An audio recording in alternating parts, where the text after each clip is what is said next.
Reports are emerging that a rift is widening amid growing tension between Prince Harry and King Charles. A tense royal gathering was called by King Charles at Windsor, but instead of speaking, he placed Princess Anne in charge of delivering a message that instantly shifted the atmosphere inside the room.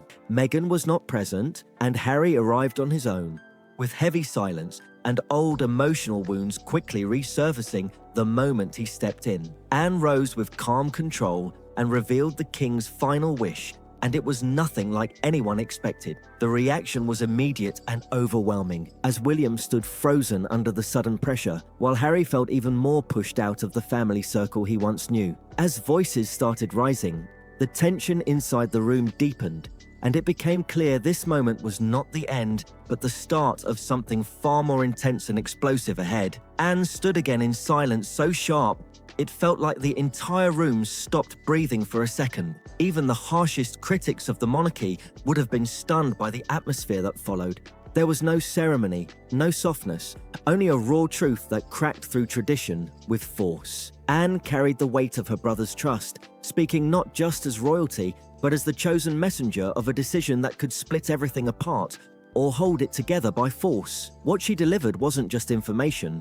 It felt like a royal reckoning unfolding in real time. King Charles, weakened by illness, but still mentally sharp, had made a decision driven not by emotion, but by survival and control over the future of the crown. Years of scandals, pressure, and public strain had shaped this moment, and he chose vision over comfort. He turned specifically to Anne, not William, not Camilla, not advisors, because she was known for her honesty without hesitation. In a family that often avoids direct truth, she was the one person who never backed away from it. Her delivery made it clear that Charles's final wish would not simply hand everything to William as expected. Instead of a simple inheritance path, the king designed a symbolic structure of roles and influence that stretched beyond tradition and bloodline expectations. William would still become king, but the wider system around power and responsibility was being reshaped in unexpected ways. Charles was trying to break cycles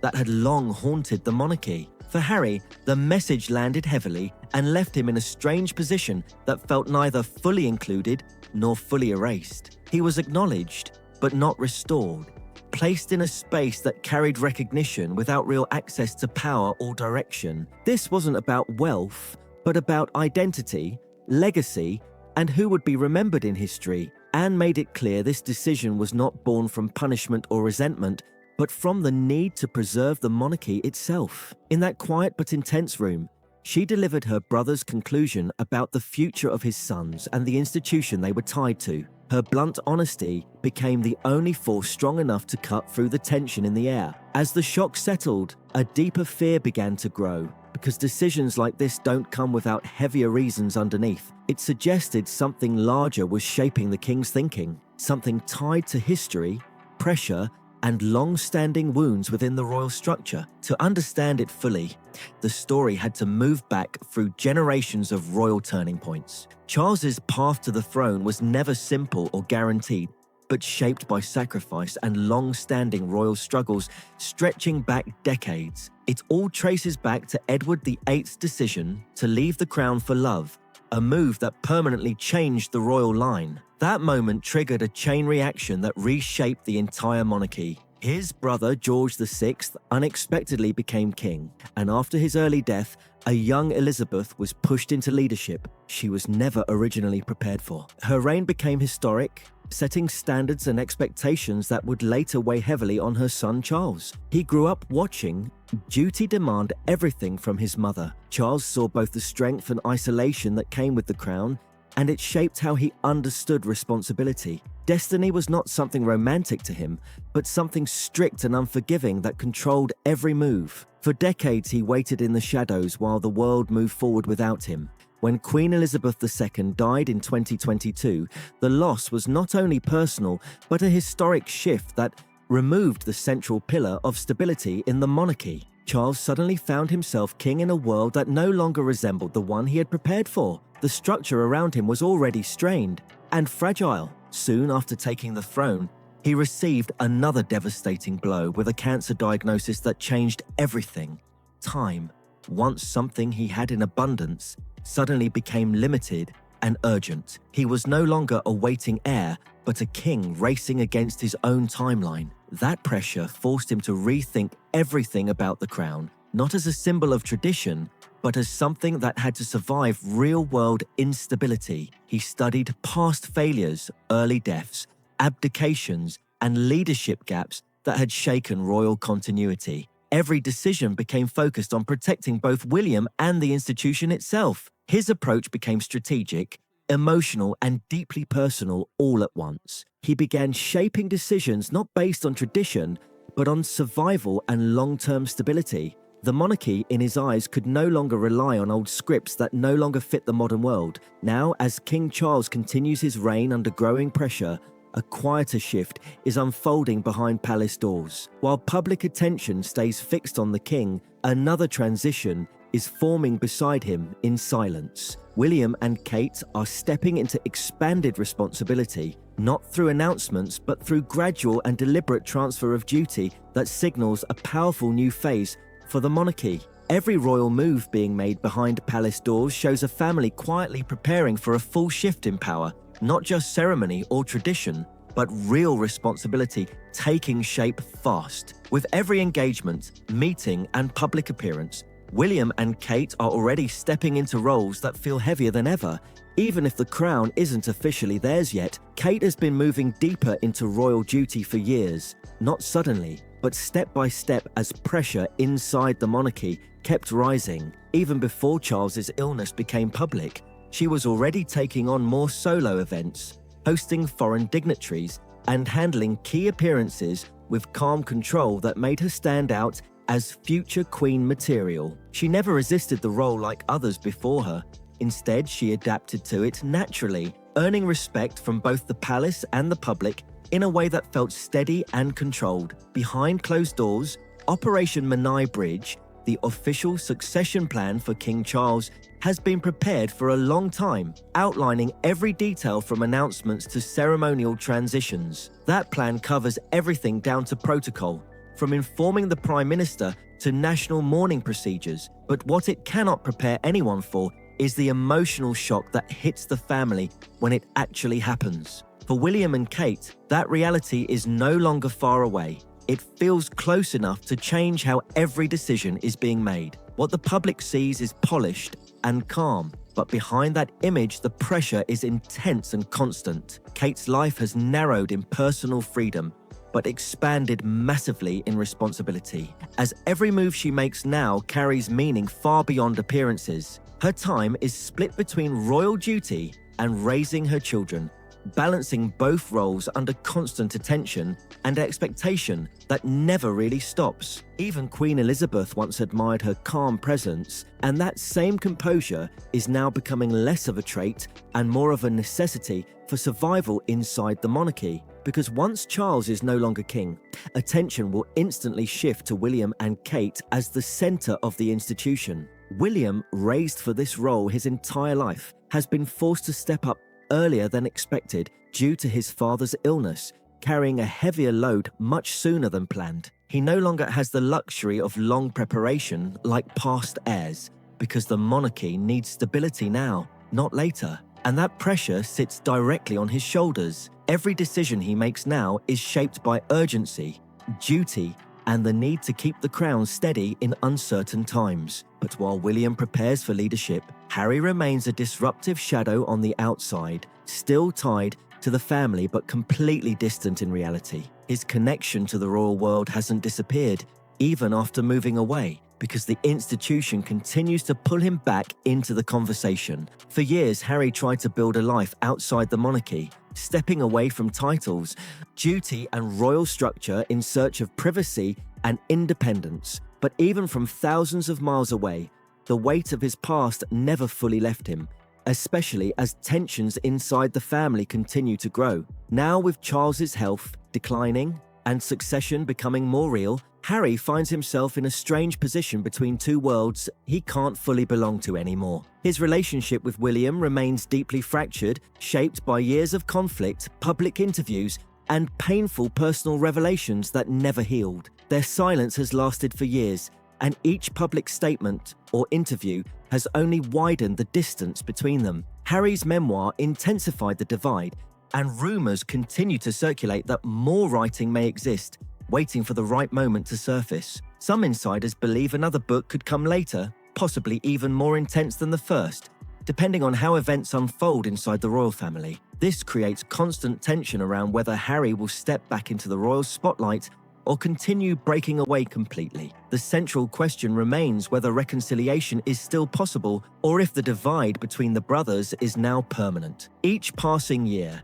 each public action, and each silence makes the gap harder to close, leaving uncertainty hanging over the monarchy's future family ties. For William, the issue is no longer personal alone, but institutional, because once he becomes king, his decisions will define Harry's official standing forever. That shift means power, control, and final authority over titles and royal roles will rest entirely in his hands. Some believe there is still a small chance of repair between the brothers, but others say too much damage has already been done through public exposure and personal conflict. Trust has eroded so deeply that even small actions now carry large consequences within the family structure. And as William steps closer to the throne, his approach appears more decisive and less forgiving than his father's. Insiders suggest he may be ready to formally separate working royals from private individuals, drawing a much sharper line around who remains inside the institution. Harry and Meghan's past actions,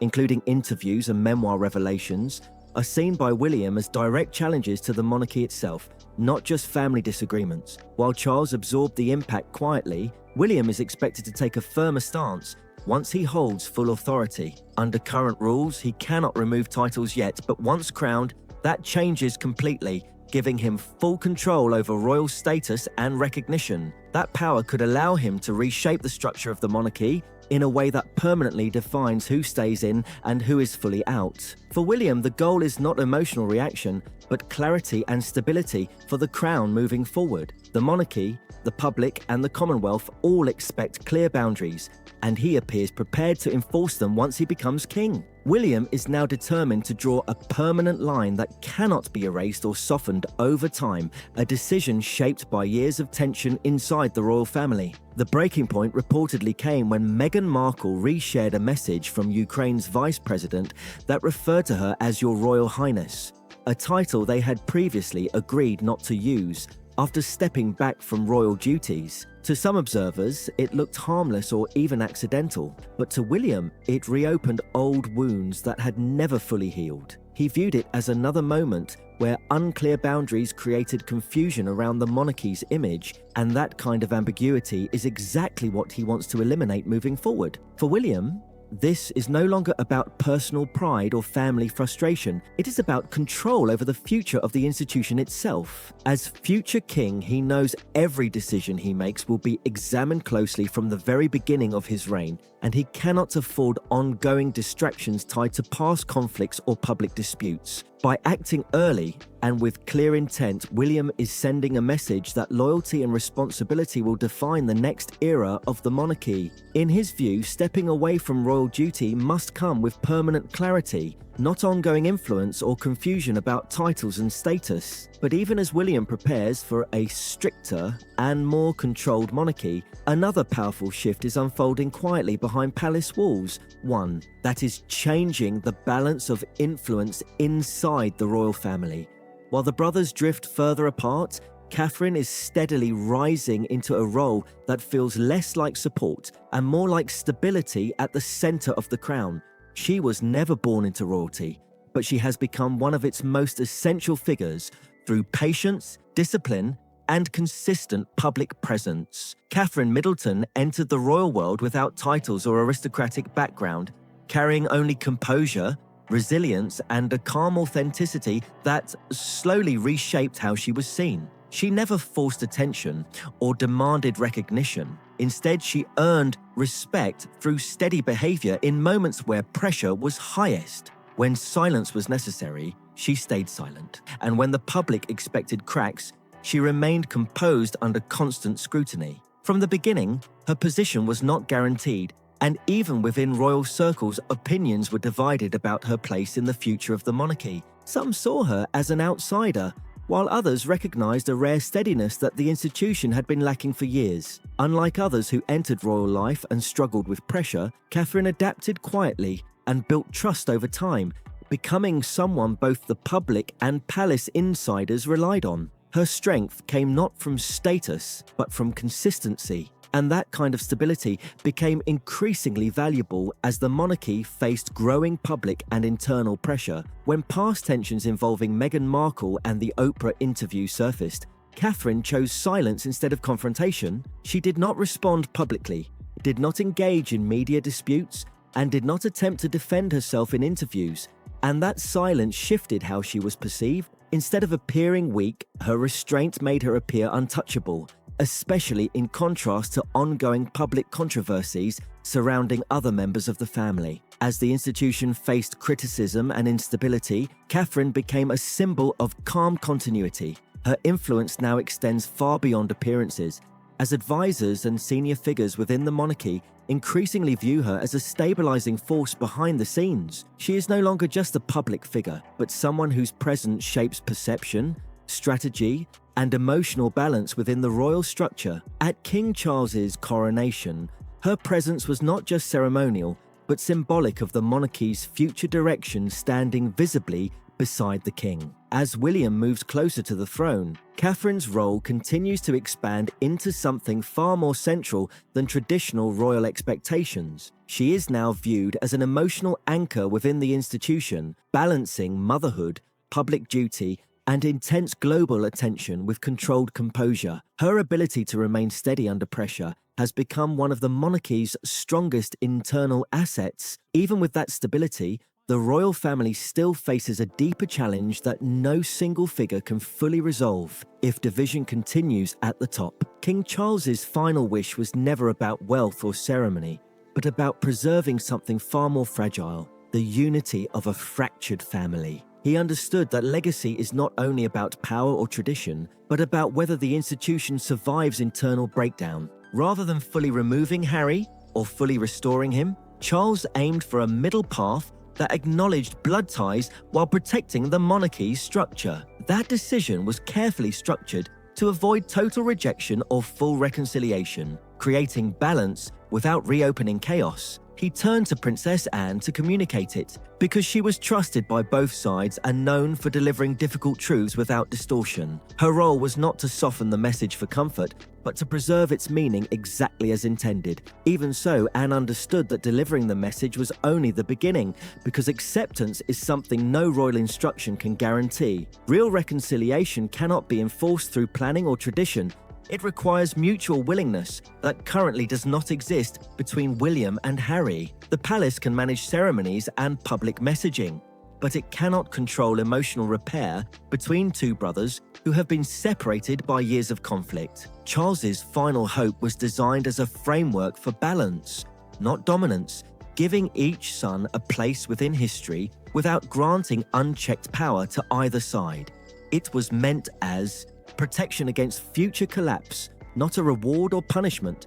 But now the responsibility shifts fully to William, whose future coronation will define whether that fragile balance survives or disappears completely. The monarchy now stands at a critical turning point where every decision carries lasting historical weight. Insiders continue to whisper about preparations, contingency planning, and unresolved tensions, but no one outside the closest circle truly knows how William will act once he becomes king. His choice will determine whether the royal family begins to heal or fractures permanently. Because Charles's final wish was not just instruction, it was a test of leadership, loyalty, and judgment placed directly into the hands of the next monarch. And now, the entire future of the crown depends on how that test is answered. The monarchy stands at a breaking point where tradition, family, and power collide, and the next move could permanently reshape royal history in ways that cannot be reversed. As this tension continues to build behind closed doors, even the smallest public gesture now feels loaded with meaning. and every silence is interpreted as strategy rather than absence, courtiers reportedly remain on edge, carefully managing communication, timing, and appearances as they wait for the next major shift in direction. At the same time, public attention on William and Catherine continues to grow, with every appearance scrutinized as a preview of a future reign already taking shape in real time. Nothing feels temporary anymore, and even routine engagements are now seen as part of a larger transition that cannot be paused or reversed. The crown, once seen as immovable, now feels like it is quietly adjusting itself under pressure, reshaping around the people who will soon inherit its full weight. And in that silence, every decision carries consequences that extend far beyond the palace walls. If you enjoyed this breakdown, don't forget to like, comment, and subscribe for more updates on the royal family and everything unfolding behind palace doors.